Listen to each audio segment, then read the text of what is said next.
காஞ்சிபுரத்தில் கட்சி அநேக தங்காபதேஸ்வரர் ஆலயத்தில் சிவன் பார்வதி உற்சவர் சிலைகள் திருட்டு வழக்கில் 2 கைது செய்யப்பட்டனர்.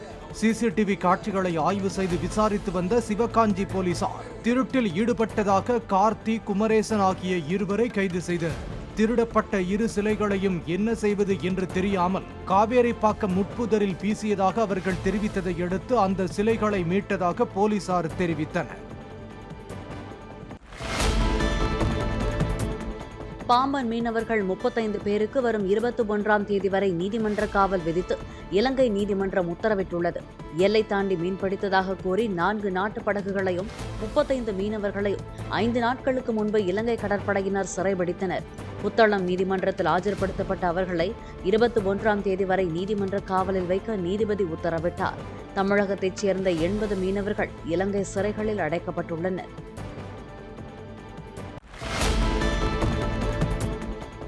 ஆம்ஸ்டாங் கொலை வழக்கு தொடர்பாக பாஜக பிரமுகரும் வழக்கறிஞருமான பால் கனகராஜிடம் காவல்துறையினர் 7 மணி நேரத்திற்கு மேல் விசாரணை மேற்கொண்டனர். வழக்கில் தொடர்புடையவர்களின் தொலைபேசி அழைப்புகளின் அடிப்படையில் பால் கனகராஜுக்கு சம்மன் அனுப்பி வரவழைத்த போலீசார் எழும்பூர் ராஜரத்னம் ஸ்டேடியம் பின்புறம் உள்ள ரவுடிகள் தடுப்பு பிரிவு அலுவலகத்தில் விசாரணை நடத்தினர். பின்னர் பேட்டியளித்த பால் கனகராஜ் குற்றவாளிகளை பிடிக்க தன் மூலமாக துப்பு கிடைக்குமா என்பதை அறிய போலீசார் விசாரணை நடத்தியதாக கூறினார். நான் நடத்திய வழக்குகளில் குற்றவாளிகளாக இருந்தவர்களை பெயர்கள் கேட்டு அவர்களுக்கு உண்டான தொடர்பு, அவர்கள் என்னிடம் பேசிய தொலைபேசி தகவல்கள் போன்றவற்றையெல்லாம் சிடிஆர் எல்லாம் வெரிஃபை செய்து இந்த கொலையில் என் மூலமாக ஏதாவது யார் செய்தார்கள், எப்படி செய்தார்கள், எதற்காக செய்தார்கள் என்று துப்பு கிடைக்குமா என்பதை அறிவதற்காக என்னை அழைத்திருந்தார்கள். நான் எனக்கு என்ன தெரியுமோ அதை நான் அவர்களுக்கு தெரிவித்து விசாரணைக்கு முழு ஒத்துழைப்பு கொடுத்து இன்றைக்கு விசாரணை முடித்து என்னை அவர்கள் அனுப்பிவிட்டார்கள். இளைஞர்கள் நாம் தமிழர் கட்சிக்கு அளிக்கும் வாக்குகளை பறிக்கவே தமிழ்நாடு அரசு தமிழ் புதல்வன் திட்டத்தை தொடங்குவதாக சீமான் தெரிவித்துள்ளார். தருமபுரி மாவட்டம் அரூரில் உலக பழங்குடியினர் தினத்தை ஒட்டி நடந்த கூட்டத்தில் பேசிய சீமான் திமுக அரசை 1000 ரூபாய் அரசு என விமர்சித்தார். பழங்குடி மக்கள் குறவர்குடிக்குத்தான் ஆபத்து, பாதிப்பு நினைச்சிட்டு இருக்க. நீ வாழ்ந்துட்டியா? நீ இதை வாழ்ந்துட்டியா? 1000 ரூபாய்க்கு நீ கையெந்திர நிலைமையில தான் இருக்க. தமிழ் புதல்வன் அந்த பணம் கொடுக்கிற அறிவிப்பு வரும்போது இன்னைக்கு வறுமை, கல்வி கற்க, கல்விக்கு ஏழ்மை ஒரு தடை இல்லை. கல்வி கற்க ஏழ்மை ஒரு தடை இல்லை. ஏன் 1000 ரூபாய் கொடுக்கிறாருல்ல? எதுக்காக பெண்களை குறிவைச்சு 1000 ரூபாய் கொடுக்குது? பெண்களுடைய வாக்கை பெற முடியல. எதற்காக பெண்கள் கல்லூரிக்கு பெற பெண்களை குறிவைக்குது? இளம் பெண்கள், இளைஞர்கள் சீமான் பின்னாடி ஆயிரக்கணக்கில் திரளுகிறார்கள். 1995ஆம் ஆண்டு நரசிம்மராவ் ஆட்சியில் 4 லட்சம் ஏக்கராக இருந்த வக்ஃப் வாரிய சொத்துக்கள் காங்கிரஸ் ஆட்சியில் கொண்டுவரப்பட்ட திருத்த சட்டத்தினால் 9,40,000 ஏக்கராக உயர்ந்ததாக பாஜக மூத்த தலைவர் H. ராஜா தெரிவித்தார். திருச்சி அரியமங்கலத்தில் நடைபெற்ற மத்திய பட்ஜெட் விளக்க கூட்டத்தில் பேசிய அவர், திருச்சியில் திருச்செந்துறை உள்ளிட்ட 6 கிராம சொத்துக்கள் வக்ஃப் வாரியத்திற்கு சொந்தமாக உள்ளதென தெரிவிக்கப்பட்டுள்ளதாகவும் கூறினார். தாம் படிக்கும் காலத்தில் தந்தையிடம் பொய் சொல்லி 100 ரூபாய் வாங்குவதை கடினமாக இருந்த நிலையில் தற்போது ஒவ்வொரு மாணவருக்கும் அரசே மாதம் 1000 ரூபாய் வழங்குவதாக அமைச்சர் MRK பன்னீர்செல்வம் தெரிவித்துள்ளார். கடலூர் மஞ்சக்குப்பத்தில் தமிழ் புதல்வன் திட்ட தொடக்க நிகழ்ச்சியில் பேசிய அமைச்சர் இவ்வாறு கூறினார். நாங்களாம் படிக்கும் போது 100 ரூபாய்க்கு மாசத்துக்கு 100 ரூபாய்க்கு வாங்குறது எங்க அப்பாட்ட ரொம்ப பொய் சொல்லணும். பொய் சொல்லி ஏதாச்சும் கடையில் 100 ரூபாய் மாசத்துக்கு 100 ரூபாய் வாங்குறதுக்கு பெரும் கஷ்டம். ஆனா இந்த மாதம் நம்முடைய முதல்வர்கள் தந்தையாக இருந்து மாதம் மாணவர்களுக்கு 1000 ரூபாய் கொடுத்து கொண்டிருக்கின்றார்கள்.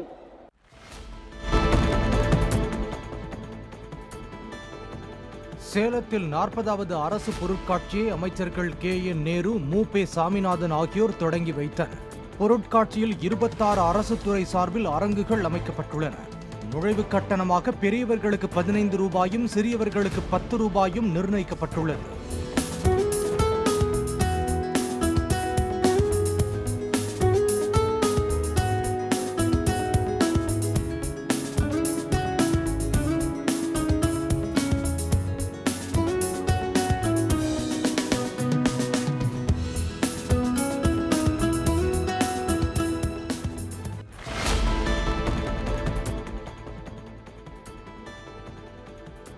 அண்டை மாநிலங்களில் இருந்து ஆந்திராவிற்கு கடத்தி வரப்பட்டு பறிமுதல் செய்யப்பட்ட 36 லட்சம் ரூபாய் மதிப்புள்ள 27,568 மது பாட்டில்கள் திருப்பதியில் அழிக்கப்பட்டன.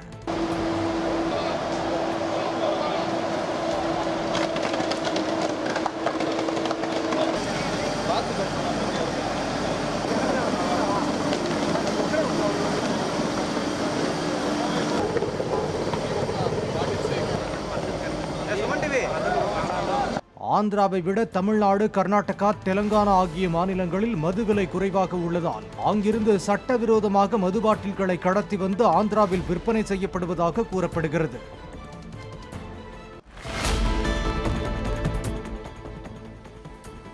திருச்செந்தூர் சுப்பிரமணிய சுவாமி கோயிலில் கடலில் குளித்த போது தவறவிட்ட 1.5 லட்சம் ரூபாய் மதிப்பிலான வைரக்கல் பதித்த பிரேஸ்லெட்டை கடற்கரை பாதுகாப்பு பணியாளர்கள் மீட்டு உரியவரிடம் ஒப்படைத்தனர்.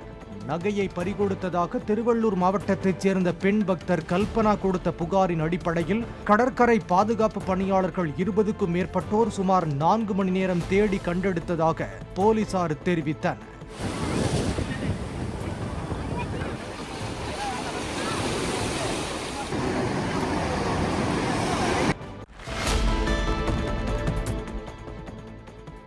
வால்மீகி எழுதியது அசைவ ராமாயணம், கம்பன் எழுதியதோ சைவ ராமாயணம் என்று அமைச்சர் துரைமுருகன் தெரிவித்துள்ளார். சென்னையில் கம்பன் கழகத்தின் 51ஆம் ஆண்டு தொடக்க விழாவில் பேசிய துரைமுருகன், வால்மீகி எழுதியதை அப்படியே மொழிபெயர்க்காமல் உலக காவியங்களோடு போட்டி போடும் காவியத்தை கம்பன் படைத்துள்ளதாக கூறினார். வால்மீகி ராமனை செய்தியை எல்லாரையும் மனுஷனா படைச்சிட்டார். ஒரு வீர மானிடன், அவ்வளவுதான். மற்றபடி எல்லாமே அறியப்பட்டார். நான் வெஜிடேரியன் சாப்பிட்றதுனால வச்சுருக்கார். ஏன்னா புகன் கொண்டு வர்றதுல அது மாதிரி இருக்குது, இதெல்லாம் கொண்டாடுறா சாப்பிட்ருக்கான். அங்கே இருக்கிற ஒரு பண்ணைசாலையில் உட்காருகிற பொழுது லட்சுமணன் கருப்பு நிற மானை சுட்டு அந்த கரியை சுட்டு அதை ராமருக்கும் சீதைக்கும் படைத்தான் என்றெல்லாம் வருகிற காலத்தான் ஒரு நான் வெஜிடேரியனாக இருந்தார். கம்பன் கம்ப்ளீட் வெஜிடேரியன் ஆக்கி அவரை நான் வெஜிடேரியனாக காட்டியிருக்கிறார். இதையெல்லாம் பாராட்டக்கூடிய ஒன்று என்று சொல்ல முடியும். தில்லானா மோகராம்பாள் படத்தில் வரும் காட்சி ஒன்றை குறிப்பிட்ட துரைமுருகன், கம்பனை பற்றி நன்கறிந்தவர்கள் பேசிய பின் தாம் பேசினால் யார் கேட்பார்கள் என்றார். தில்லானா மோகராம்பாள்ல ஒரு காட்சி, அந்த நாடகம் நடத்திக்கிட்டு இருப்பா மனோரமா. அந்த நாடகம் போய் பாப்பா அவரை உள்ளே கூட்டுருவா. அப்புறம் என்ன இங்கே இருக்கிற ரமணா இங்கே இருக்குன்னு சொல்லுவான். நீங்கள் ஒரு சந்தேகம் எனக்கு, நீங்கள் எல்லாரும் ஊதுற மாதிரி தான் ஊதுறீங்களா இல்லை விஷம் வச்சு ஊதுறேன்னு சொல்கிறாங்களே, அது என்னன்னா ஒரு நான் சொல்கிறது எடுத்துன்னு வாண்டான். அப்போ சொல்லுவார் சிவாஜி, எங்கள் ஜில் நீ வாசி பார்க்கலாம. ஐயோ அத்தாடி, நீங்களும் வாசித்து நானும் வாசிக்கவா, யாரு கேட்பான்னா. அந்த மாதிரி நீங்கள் 2 பேரும் பேசிட்டு நான் யார் பேச யார் கேட்பா.